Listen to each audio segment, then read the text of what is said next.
Ce n'est pas un petit événement. Tenir la main de Paul Biya,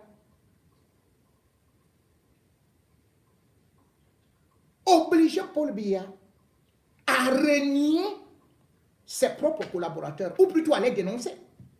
Puisque la réponse de Paul Biya, c'est une façon de jeter aussi Ngongo en pâture. Ngongo a bénéficié du décret. Les hautes instructions ne veulent pas dire qu'il remplace le président de la République. Cela veut dire qu'il reçoit les instructions du président de la République. Cela veut dire qu'il rend compte au président de la République. Mais comment est-il possible que Paul Biya vienne dire en Mondovision qu'il ne connaît pas ce qui se passe dans sa propre maison, qu'on ne lui rend pas compte? Quand Mme Damjoya l'interpelle, Paul Biya est surpris. Quand elle lui dit « Nous avons déposé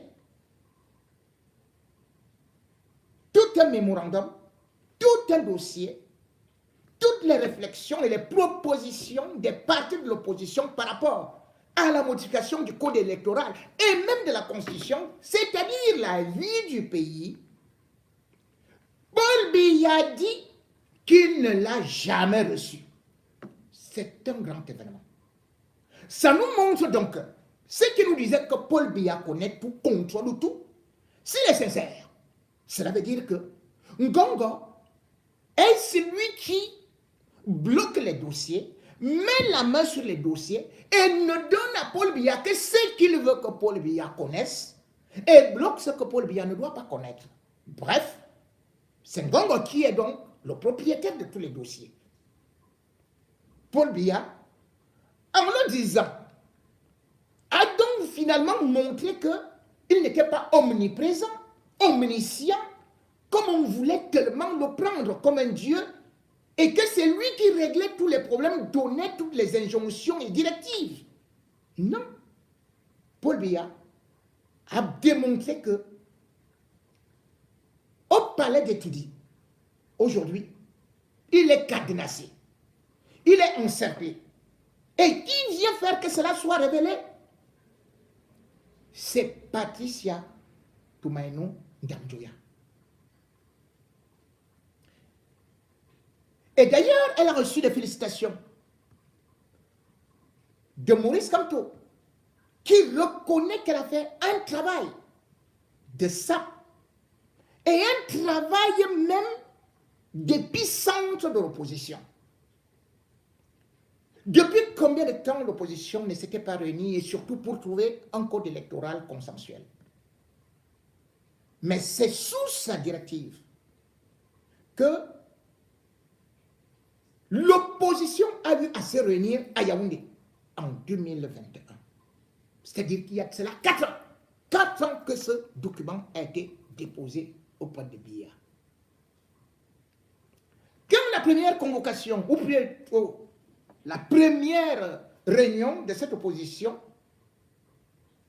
est organisée à Yaoundé, et plus précisément dans ses bureaux, au niveau de la montée en rouge. Elle va inviter l'UMS, elle va inviter le PCRN, elle va inviter l'OSDF, elle va inviter le MRC. Bref, c'est cette partie représentative, plus l'UDC, dont elle est actuellement présidente. Le préfet du Mfoudi va envoyer le sous-préfet du Code du 3e. Et d'ailleurs, pour chercher à interrompre cette réunion, soit disant qu'ils n'ont pas d'autorisation. C'est là où cette femme montre d'abord que c'est une dame de fer. Elle va récupérer l'autorité administrative, la mener dans son bureau et lui dire: Monsieur, sachez que vous êtes dans des bureaux privés. J'ai le droit de recevoir qui je veux, comme je veux et quand je veux. Nous ne sommes pas partis organiser une marche dans la route. Là, vous êtes en violation de domicile. Alors, monsieur, veuillez prendre vos clics et vos claques est parti.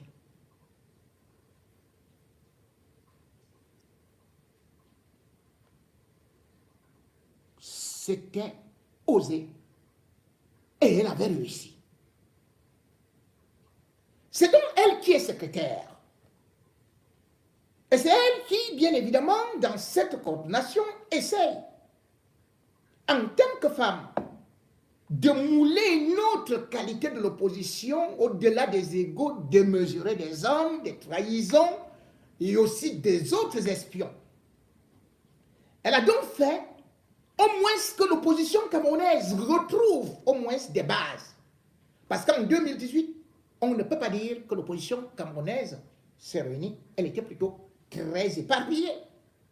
Mais en réunissant les leaders, ou alors ceux qui sont véritablement représentatifs, il faut déjà saluer son initiative.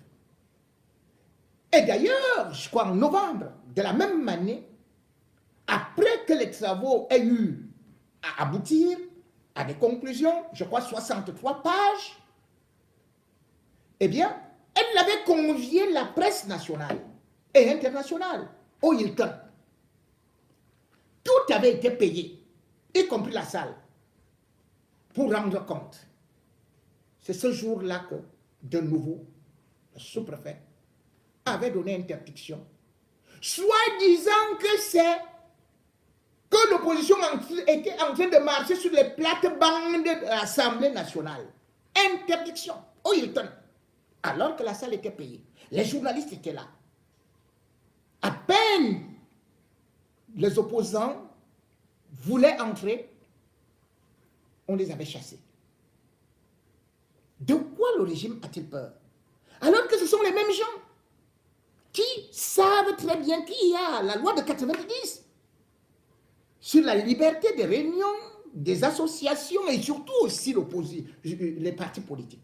Si un parti politique ne peut donc pas se réunir, si un parti politique ne peut pas organiser une conférence de presse, si un parti politique ne peut pas proposer, puisque, et disent toujours, qu'est-ce que vous avez proposé? Voilà quelque chose qui concernait la vie de la nation. Voilà quelque chose qui concernait l'avenir. Et surtout, Paul Biya qui a dit et qui prétend jusqu'aujourd'hui que c'est lui qui a apporté la démocratie, le multipartisme. Il devrait saisir plutôt cette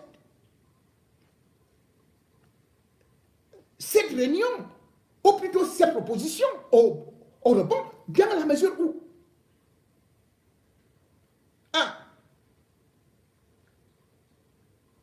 lorsqu'on regarde le code électoral, ce code électoral, les nouvelles propositions voudraient que, par exemple, on passe à un système de 2 tours. Pourquoi? Parce que jusqu'à présent, quand on est élu, on constate subitement, quand Paul Biya est élu, on constate que, eh bien, c'est toujours le premier tour, et qu'il n'y a plus rien à faire, et puis même s'il a tout simplement 30%, il passe. Il n'a même pas besoin de la moyenne. 30%, même en 92, il n'a jamais atteint 40%. Il n'a pas atteint, mais il est devenu président, élu. C'est à peu près comme si on vous dit que vous passez en classe supérieure avec 4 sur 10. Et on dit admis. Voilà donc comment Paul Biya est souvent élu. La transparence et aussi le système d'autres choses avaient été proposés. Mais comment Paul Biya peut dire qu'il n'a pas été au courant? C'est-à-dire que les gens se sont réunis, les opposants, en pleine capitale. Lui qui est informé, qui a les services secrets, les services de renseignement, il n'est pas au courant. Et puis ils se sont réunis au Hilton. Il n'est pas au courant. Mais dans ce cas, on a donc droit à demander le changement. Cela veut dire que Paul Biya est déjà fatigué. Il ne comprend plus rien. Il ne surveille plus rien. Il n'est plus au courant de quoi que ce soit.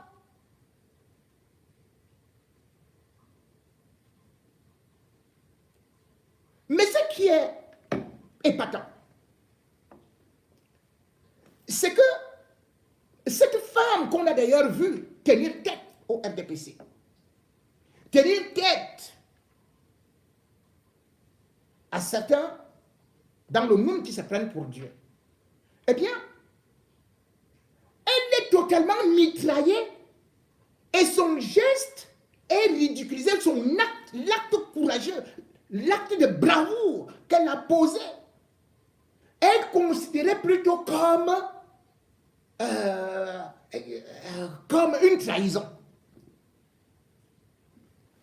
On dit que oui, il est parti donner ce courbet devant Paul Biya. Et qui nous dit par exemple, c'est Njoya Moussa. Njoya Moussa multiplie les postes pour dénigrer cette femme, pour dénigrer son acte et pour mettre le doute dans la tête de ceux qui veulent le changement. En disant plutôt qu'elle est du côté du RDPC. Soyons sérieux. Njoya Moussa est le porteur de sac de Sédou Momo Njoya. Sédou Momo Njoya, c'est qui? C'est l'ami de Franck Biya. C'est un sénateur nommé par Paul Biya. Mais c'est Njoya Moussa qui le défend. Mais Njoya Moussa dit qu'il est opposant. Njoya Moussa trouve que Patricia Tomaino Ndamjoya trahit le peuple Bamoun parce qu'elle va faire des génuflexions devant Paul Biya alors qu'elle ne respecte pas le roi. Y a-t-il un roi dans une république? Il y a les chefs de premier degré. Ce n'est pas parce qu'on porte ceci et cela. Et au-delà de ça, le roi lui-même. Le roi Mbombo Njoya n'a-t-il pas été nommé, n'était-il pas le ministre de Biya?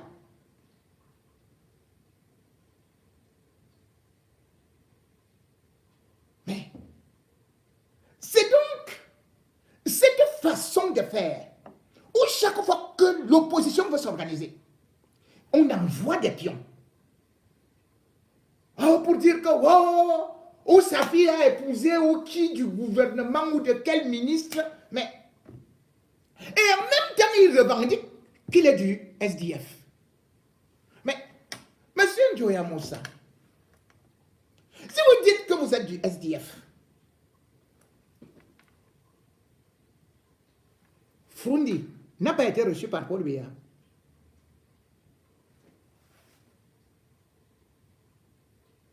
La fille de Frundi n'a pas épousé le fils de Grégoire Ona. Dans les réunions du SDF, ça se passe dans quelle salle? La salle du RDPC. Le congrès du SDF. En plein Bamenda, ça se passe là-bas. Mais vous voulez tellement ridiculiser cette dame, qu'une dame qui a respect, qui aujourd'hui fait la fierté, réussit à mobiliser. Vous ne pouvez pas tout simplement vous contenter de vouloir montrer, oh je suis professeur, oh je suis ceci et cela, mais vous je suis enseignant, j'enseigne les blancs et tout et tout. Mais attendez. Même la photo, là, voilà, le voici ici. Hein. Et vraiment, les gens. Donc, vous respectez les gens, c'est passé, c'est les blancs. Hein. Et c'est même où? Moi, j'ai cherché l'université, je ne la connais pas ici. Hein. Je ne la connais nulle part en Europe. Où toi, tu as trouvé les Asiatiques, les Ngengeru et les ceci, où je ne sais pas dans quelle université tu enseignes. Au-delà de ça, il y a cette affaire qu'on appelle l'ingratitude. L'ingratitude, c'est quoi? C'est que quelqu'un t'a donné. Et aujourd'hui, tu l'ignores complètement.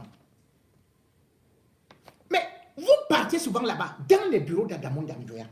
C'est-à-dire que le mari de cette femme. Donc, toi, tu dis que tu enseignes les gens, c'est pour ça, tu es très instruit, tu es ceci et cela. Comme vous aimez toujours dire que vous êtes très instruit et tout et tout et tout. Mais vous êtes très instruit, vous enseignez les blancs, mais au juste, s'il y avait quelqu'un qui était hyper instruit, c'est Ndamjoya. Pas comme toi. Pas comme toi. Parce que vous voulez vanter des diplômes et pourtant tout le monde sait que tu cherches. Mais tu es inscrit pour la thèse de doctorat depuis combien d'années? 18 ans. 18 ans. 18 ans.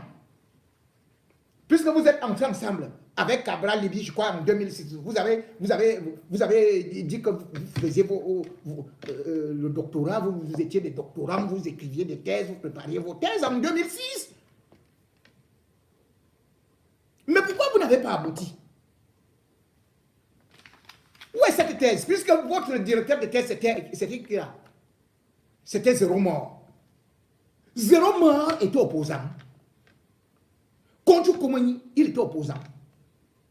Et même quand on a refusé là, quand Mikouaché est arrivé à soi, il a dit, bon, écoutez, maintenant, les gens qui ont passé 15 ans à dire qu'ils veulent faire la thèse là, allez, c'est fini, c'est désuet, c'est suranné, allez, jetez ça dans les poubelles. Tu es parti à Douala.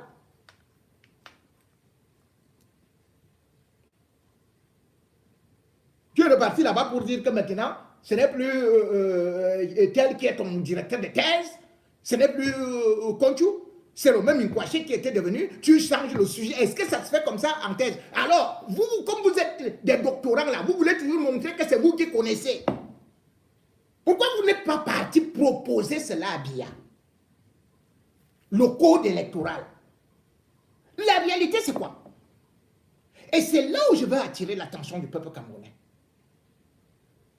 C'est que l'acte de Patricia Toumainou Ndamdjouya, c'est de briser les frontières. C'est de quitter du fait que l'UDC n'est qu'un parti des Bamoun. C'est d'essayer d'aller au-delà de ce que son mari a commencé à faire en 1991. Et c'est pour ça que la réunion, c'est parti. Même si aujourd'hui, on n'a pas encore désigné un candidat pour la coalition de l'opposition, mais tout au moins son initiative est louable, parce qu'au moins, ils se sont assis. Et avant le temps, ils ont anticipé. Mais vous, votre problème c'est quoi? C'est parce que elle ne va pas se mettre à genoux devant le roi Bamoun. Mais le roi Bamoun, je ne vais pas parler de lui, mais franchement, elle doit aller se mettre à genoux là-bas. Chez vous, c'est que si le pouvoir doit changer, c'est seulement où les Bamoun. C'est cette thèse tribaliste qui d'ailleurs a fait que des gens comme toi ne soient pas respectés. Rappelle-toi, dans l'école africaine de l'éthique que le docteur Adamou Ndamdjouya avait créée, mais il encadrait la jeunesse. Vous y alliez là-bas, avec Owanangini, avec Dieudonné et Somba, avec même Cabral Libye. Est-ce que vous avez vu que Ndamdjouya a été tribaliste? Et on vous donnait des perdièmes. Et c'est là-bas le jour où on t'avait donné ou bien 20 000 ou combien là, c'était vers le côté de Tébela, là, en haut là. C'est là où il avait créé cette école-là. Le jour où on t'avait donné quelques miettes là, tu es devenu furieux. Oh, comment on peut me donner la même somme d'argent que Cabral lui, hein? Que les autres qui ne sont même pas Baboun, hein? Et tout, ce n'est pas ceci et cela. C'est les instincts fascistoïdes, les instincts tribalistes qui ont fait que tu commences à dénigrer des personnalités qui sont de grande probité morale. Vraiment. S'il y a un ministre, s'il y a une personnalité décédée avec dignité, ayant gardé sa tête haute, ayant été utile pour le Cameroun, ayant marqué son empreinte l'histoire de notre pays, c'est le docteur Adamou Ndamdjouya. Et nous ne pouvons que saluer les initiatives de son épouse, de sa veuve, qui a repris le flambeau. En 2018, le docteur Adamou Ndamdjouya ne s'était pas rapproché du MRC. Mais elle s'est rapprochée du MRC. Ou plutôt, elle a fait que beaucoup de partis, le PCRN, l'UMS, se retrouvent. c'est vrai que s'il ne l'a pas fait, c'est parce qu'il était malade. Il avait déjà envoyé la candidature de son élection pour l'élection présidentielle. Et au-delà de ça, il était convaincu d'une chose. Il avait l'information que Maurice Kamto sera arrêté. Il n'avait pas assez de force. Et d'ailleurs, il est mort. Mais tout au moins, c'est un honneur de voir cette femme qui se lève, qui tient tête au RDPC. Elle tient tête au RDPC, il y a des preuves. Il y a des preuves. Attendez. Dans des salles, et tout et tout. Elle parle fort, elle dit ceci et cela. Elle ne se laisse pas marcher sur les... Comment vous pouvez faire croire qu'elle est au service du... attendez. Qu'elle est au service du RDPC. Comment vous pouvez déformer l'histoire?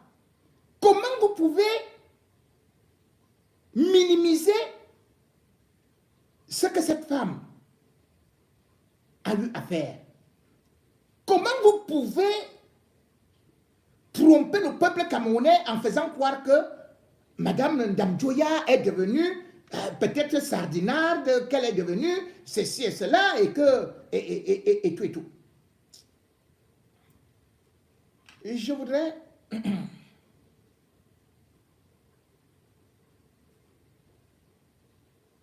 mettre une de ces interventions que je vais retrouver sans l'ombre d'un doute ici. Et ce sera à vous de juger pour voir comment est-ce qu'elle peut se mettre en action. Elle ne se met pas tout simplement là en dérision, mais quand elle frappe dur, elle frappe fort et elle sait ce qu'elle fait.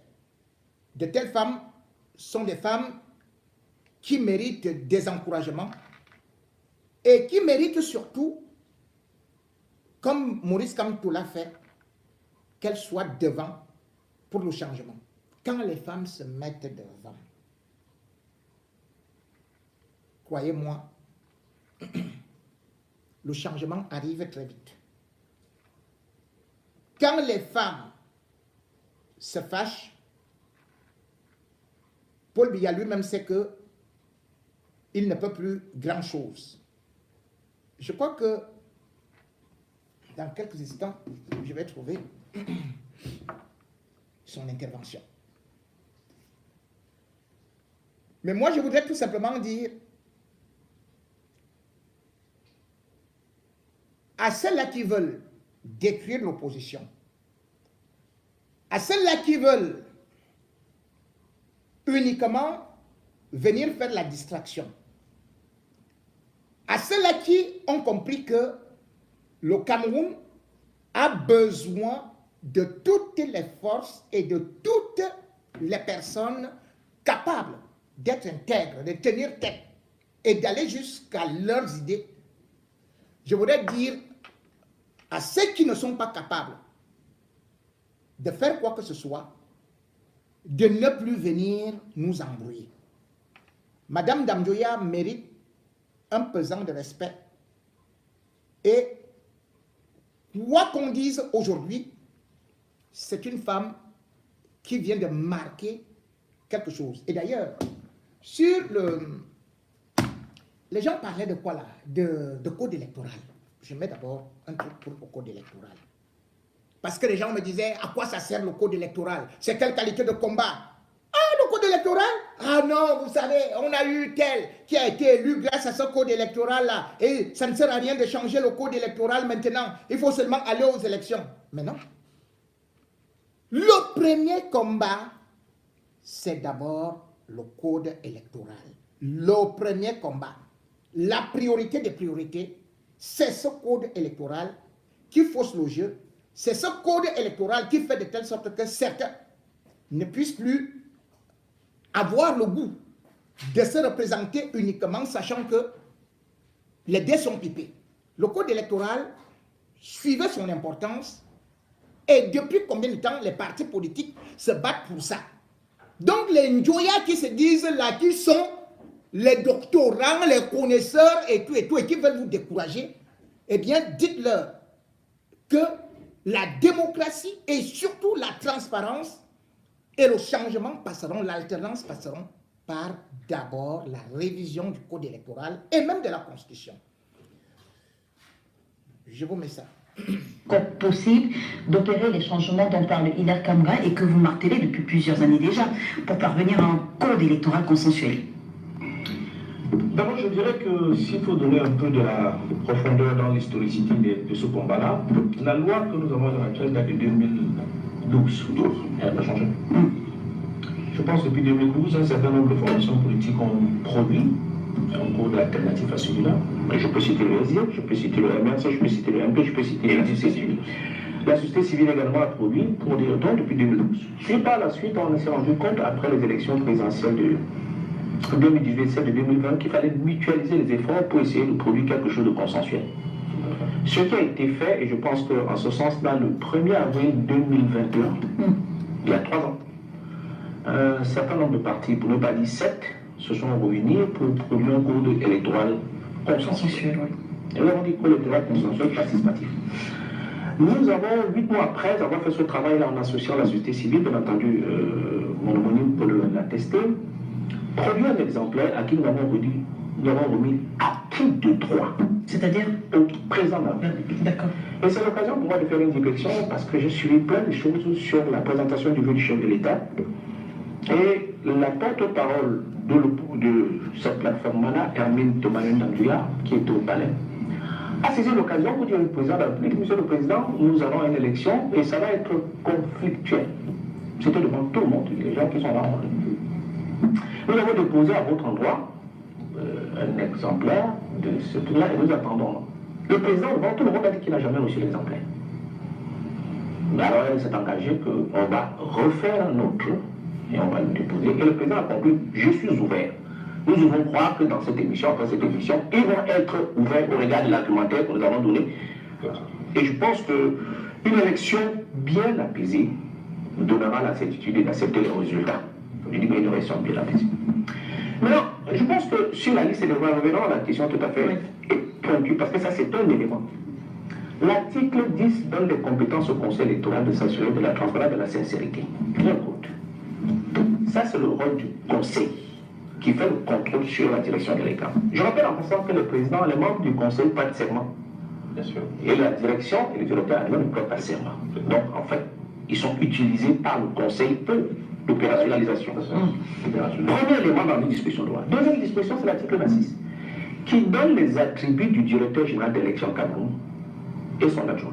Il dit, dans ses attributs, il a la publication des listes électorales. Ça, c'est dans ses attributs, ses missions, comme on dit, côté votre droit.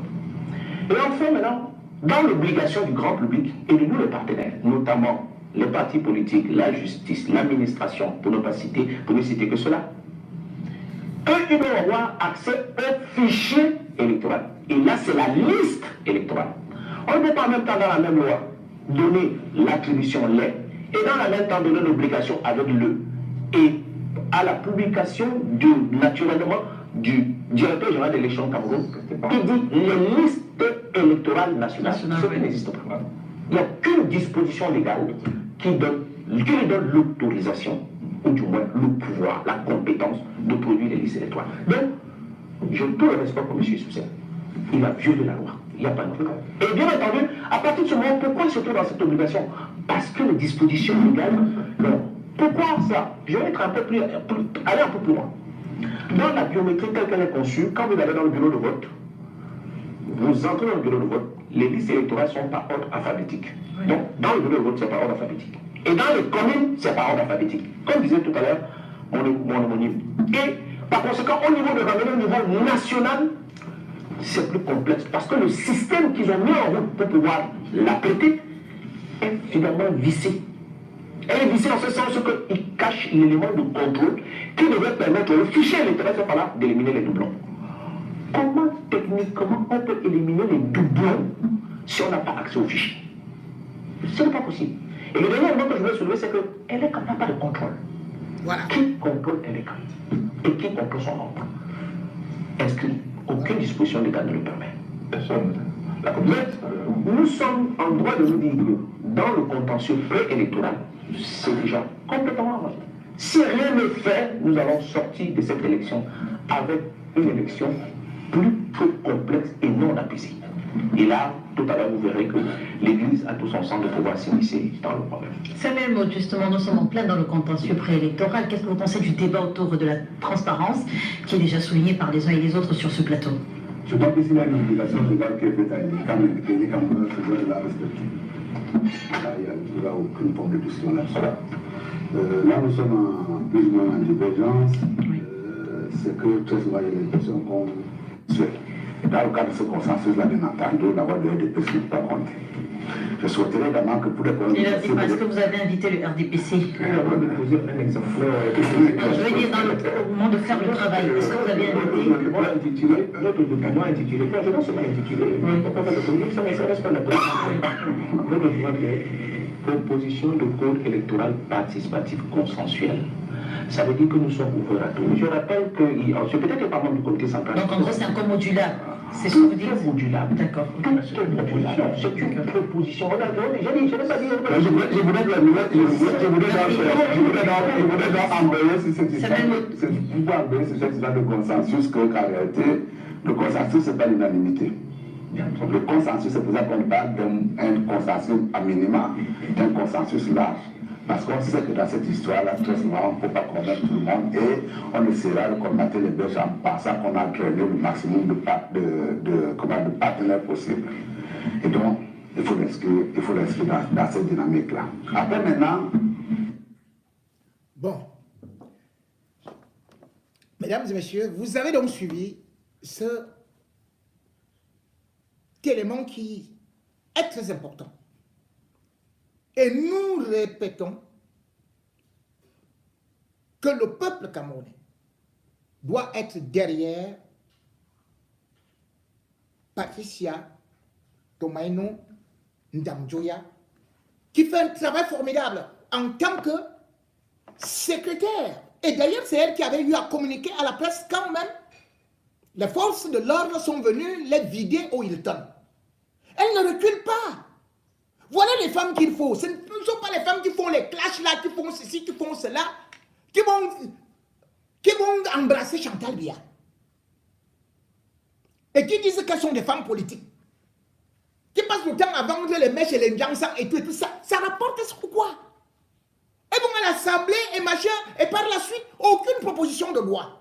Là, c'est du travail. C'est le travail de l'opposition.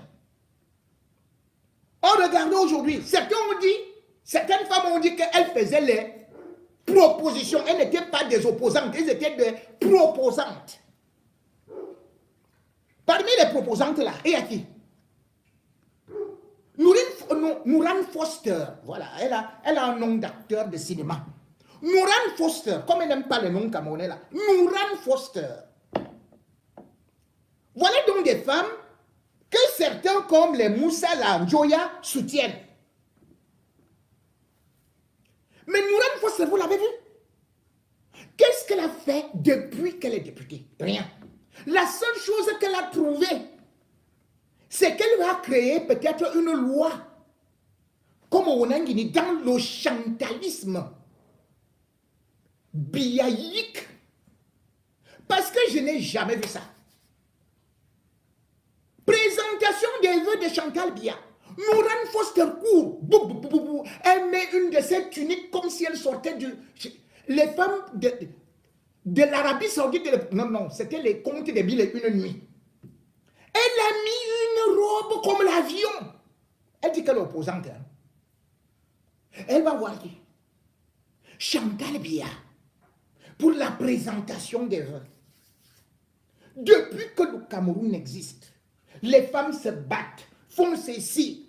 Vous vous rendez compte que la maman qu'on appelle Alice Com, elle se bat, elle fait ceci. On ne voit pas Nouran Foster la soutenir. On ne voit pas Nouran Foster être là où il y a les vraies femmes qui se battent pour le peuple. Mais va là où se trouve Chantal Biya, qui dépense l'argent du peuple, qui boit le champagne alors que le peuple n'a pas d'eau, qui également fait la promotion des mèches comme elle. D'ailleurs, on l'appelle Maman Touf Touf. Donc voilà son niveau. Il faut lire comment elle a fait un post sur Chantal. Mais la drague de ça, même Paul Biya n'avait pas dragué Chantal comme ça. Appel de balle, appel de pied. Pourquoi? Parce que voilà des gens qui justement sont comme des caméléons. C'est-à-dire que tu ne sais pas si elle est dans l'opposition, si elle est dans le gouvernement. Mais en réalité, ce sont des gens qui viennent dans l'opposition pour passer dans le gouvernement. On a tellement vu ça. On a tellement vu ça. Dans notre pays, c'est-à-dire qu'aujourd'hui, on vous dit que tel opposant, le lendemain, on vous dit qu'il est nommé comme Momo. Et qui se met à se moquer des autres. Aujourd'hui, qu'est-ce qu'elle cherche? Elle cherche une nomination, un poste ministériel. C'est une véritable brouille. Avec son propre maître, ou alors son collègue, Cabral Libi, qui n'a pas manqué de tacler. Que pire que ça, ou mieux que ça, c'est vraiment... Bon, voilà. Il a écrit quelque chose comme ça. Mais le problème, c'est quoi? C'est que tout se monte. Justement, Nourane, je commence avant de venir sur Cabral. Elle n'a pas le charisme, la carrure, l'expérience et surtout l'engagement, la sincérité de cette femme que certains veulent dénigrer. Et que moi, aujourd'hui, je vous demande, je vous supplie de respecter. Parce que c'est ce que, même quand vous voyez les influenceuses là, elles se basent sur les Nourane Foster. Mais non, basez-vous sur Madame Patricia Tomaino Ndamjoya, une femme qui a su respecter son mari de son vivant. Une femme qui, bien qu'ayant fait du droit, a réussi, même dans l'entrepreneuriat, c'est pas ce que les Nourane font là. Il faut savoir que Madame Patricia Tomaino Ndamjoya a eu à la plus grande caféière du Noun. Oui. C'est-à-dire que l'agriculture, elle a investi dedans. Elle est même devenue présidente des femmes qui font dans le cacao en Afrique. Son père est italien. Ce n'est pas qu'elle est partie faire le Ndiangsang que pour devenir ceci et cela. Parce que la seule chose que Nourane Foster enseigne aux filles, c'est que vous devez mettre les filtres sur les téléphones. Vous devez faire le Ndiangsang en achetant mes produits décapants. Parce que la peau noire n'est pas belle. Voilà ce qu'elle apprend aux gens. Et c'est pour ça qu'elle trouve que la plus belle femme du Cameroun, c'est Chantal Biya. Parce que, pour elle, elle va récupérer cette photo en disant même que Chantal Biya utilise déjà ses produits. Mais regardez, par contre, le comportement d'une femme qui n'a peur de rien, parce qu'elle sait ce qu'elle cherche et parce qu'elle sait qu'elle parle pour le peuple. Patricia Tomaino Ndamjoya, regardez la classe. Le FDPC dans le monde, monsieur, les populations du monde ont beaucoup à faire. Arrêtez. Madame Boué a bien dit que nous tous on sait. Ne revenez pas sur cette situation, monsieur. Arrêtez. Et aucun projet. Ok, ça va. Je ne suis pas dans la politique. Ni dans l'UDC, ni dans les RDP, je ne suis pas dedans. Moi, je vais parler de cette femme. Je parle de son courage, sa art, sa façon de s'éteindre, sa gestuelle, son éloquence, son courage, donc, sa façon de s'imposer dans ses paroles. C'est ça qui m'intéresse. Que tu sois Kiev, comme elle a frappé la main, ça ne, ça ne change pas. Si on a 10 femmes comme ça dans le monde, ça va, c'est ok. Je veux seulement 10, c'est pas plus, pas moins. 10. Parce que déjà, devant ce genre de femmes, si tu viens que tu n'as pas school, que tu n'as pas un esprit très ouvert, que tu n'as pas un esprit bien développé, tu vas lui dire quoi qu'elle va entendre. Un, tu n'es même pas éligible. De deux, tu n'es même pas crédible face à elle. Tu ne vas rien lui dire qu'elle doit entendre et qui va peut-être concorder avec ce qu'elle a dans son âme. Parce qu'elle te regarde, tu n'es qu'un morpion. Tu n'es qu'un morpion dans la peau humaine. Qu'est-ce que tu vas lui dire? Tu vas lui dire que oui, là, 200 millions, il faut que vous machin. Tu ne peux pas l'employer. Ça ne passe pas. c'est vrai, l'argent casse caillou, mais il y a les genre de femmes ici là. Il y a les femmes, quand je te présente devant elles, si on n'a pas un bon discours, ça ne passe pas. Le frère d'Amour Damjoya, je suis désolé, il a une très bonne femme. Je ne parle pas de la politique, je parle du courage de sa femme. Laissez la politique en dehors de tout. Moi, c'est son caractère. Je suis en train de parler de son caractère. C'est le genre de femme que, si elle a dit que manger, manger, si tu veux, tu pleures. Comme elle a dit que ça ne passe pas, ça ne passe pas. Et en même temps, ce n'est pas pour dire qu'elle n'est pas soumise dans le mariage, non. C'est que comme elle a dit que c'est ça, là, c'est ça. On a besoin des femmes comme ça dans le monde. Le secrétariat général de la présidence de la République serait-il le cimetière des courriers adressés au chef de l'État? Paul Biya aurait confié n'avoir jamais reçu une proposition du code électoral, pourtant déposée au palais des Toudis depuis 4 ans par des partis de l'opposition, en rendant compte d'un bref échange qu'elle a eu avec le chef de l'État lors de la présentation des vœux en fin de semaine dernière. La présidente nationale de l'UDC, Patricia Tomaino Damjoya, relance le débat sur la capacité du chef de l'État à contrôler son propre système. Rodi Gengassi, Sédek Chouna et Donald Briskamga. Une Patricia Tomaino Damjoya insistante.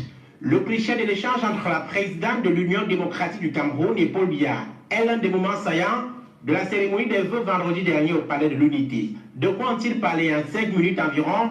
C'est le maire de Fumban qui le révèle dans un communiqué. D'après l'ancienne députée, le chef de l'État lui a confié n'avoir jamais pris connaissance de la proposition de code électoral élaborée par l'opposition et transmis à son attention. Un document déposé en 2021 avec des charges à la présidence de la République. Sacrilège, c'est le secrétaire technique de la plateforme des partis de l'opposition, auteur de cette proposition. Nous sommes désormais une nation qui est prise en otage, effectivement, par des groupes autour du président qui peuvent décider de ce qui est bon ou n'est pas bon d'être porté à la connaissance du président de la République. Paul Biya n'a pas reçu la proposition de 7 partis, dont le MRC, le SIF, le PCRN, l'UDC et autres UMS, ou alors s'agit-il d'une déclaration de ruse du numéro 1 camerounais?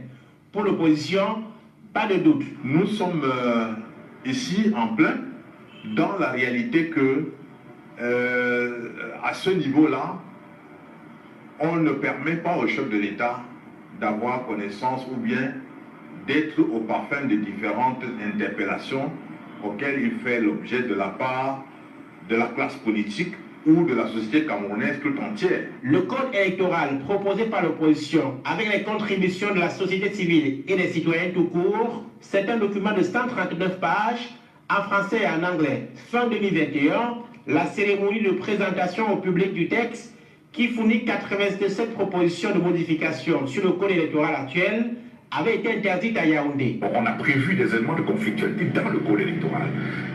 Pour les prochaines élections, si on veut les adresser de manière claire, en évitant les conflits, il est important qu'on revoie totalement le code électoral conformément à la demande de l'ensemble des acteurs à la réalité. Patricia Tomaino Damjoya a annoncé au chef de l'État que le courrier contenant la proposition de code électoral dit consensuel sera redéposé à la présidence au plus tôt. De quoi relancer le débat sur le niveau d'estime du régime avec les acteurs de l'opposition.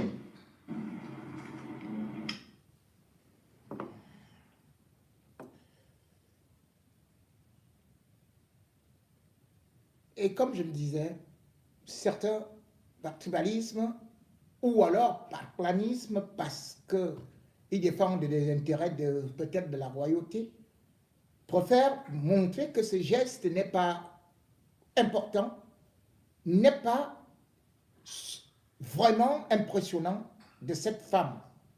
Lorsqu'on sait que Paul Biya, même à ses ministres, il n'a pas le temps de parler.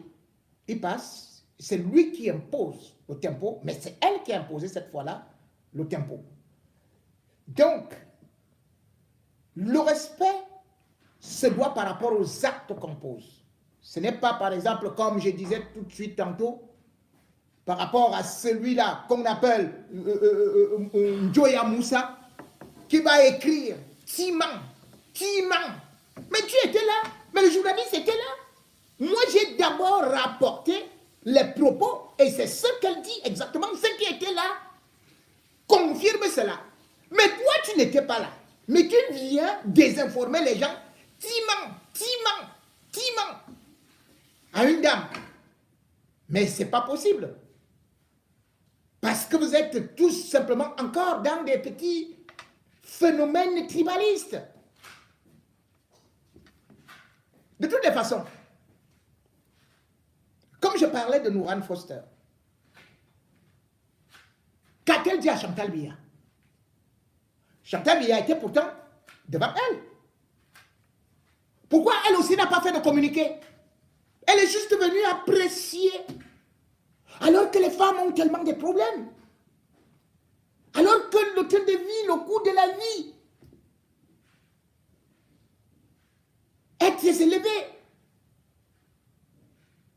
Alors qu'il y a l'insécurité. Alors qu'il y a tellement à faire. Le panier de la ménagère.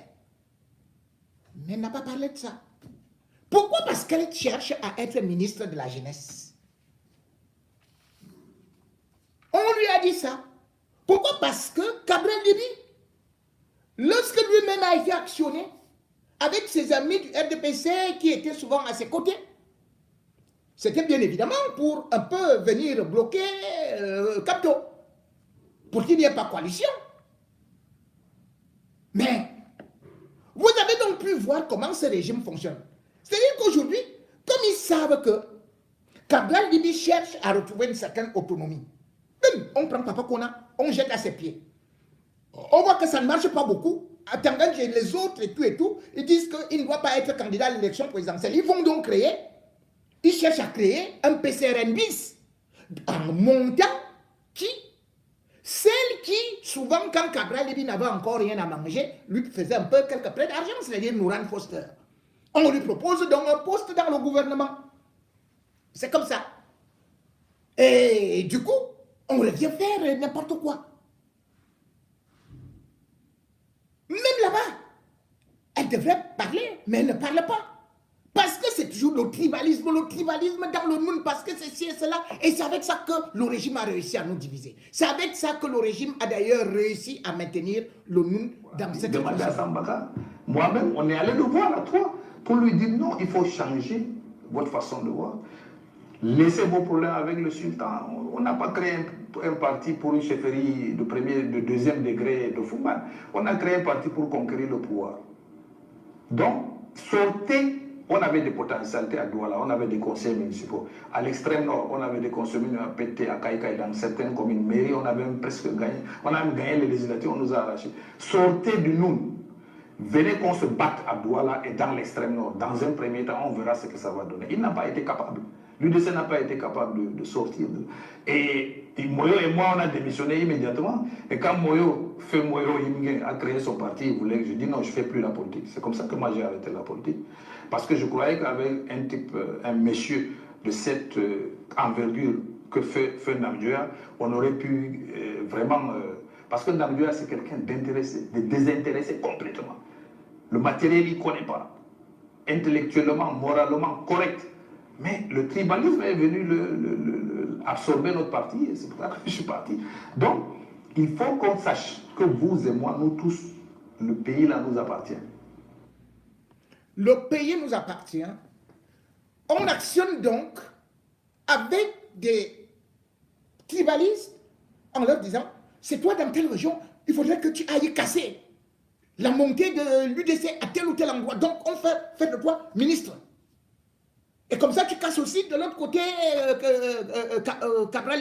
Oui, elle sera ministre. Alors, elle ose croire. Vous savez, on avait dit ça à Jean-Jacques Ekindi. Hein. Jusqu'à présent, elle n'est pas devenue ministre. Hein. C'est comme ça qu'ils savent diviser.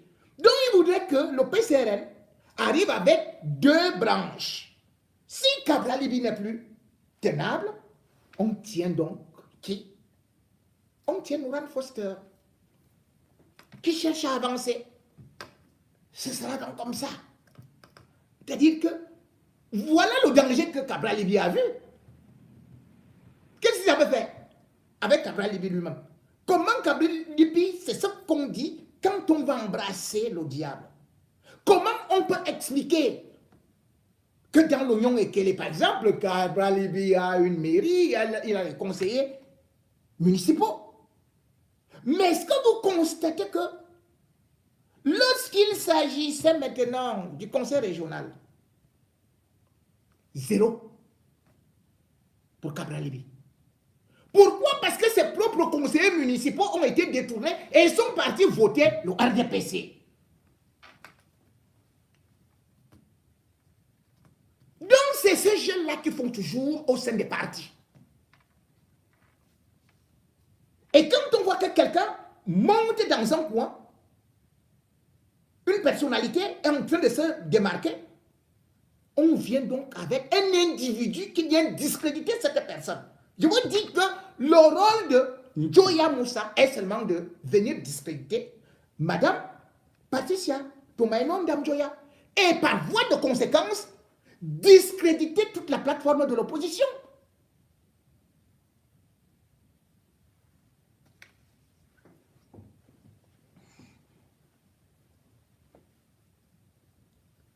Mais l'élection de 2025, quelles que soient les divisions, quelles que soient les manipulations, quels que soient les plans diaboliques qu'ils sont en train de faire, les Camerounais sont maintenant eux-mêmes responsables de leur bulletin de vote. Ce n'est plus eux qui vont dire votez tel. Les Camerounais vont juger par le bilan. Nourane Foster, qu'as-tu fait pendant tout ce temps que tu étais à l'Assemblée? Quel est ton projet de loi qui a été voté? Qu'as-tu fait pour les femmes? Qu'as-tu fait pour les jeunes? Rien. On retiendra tout simplement que tu as lancé la campagne pour Chantal Biya. Parce que la pression tellement, cela veut dire que tu apprécies Paul Biya. Qui s'assemble se ressemble, non? Mieux, tu nous dis, comme les autres, je suis partie d'opposante à proposante, et maintenant je suis gouvernante, puisque c'est le rôle que tu cherches maintenant depuis surtout la mort de Madame Bitoumpat. Le poste est vacant. Tu pourrais donc cumuler à la fois le poste du sera, mais aussi faire une entrée fracassante dans le gouvernement. Et Cabral Libi n'aura que ses yeux pour pleurer.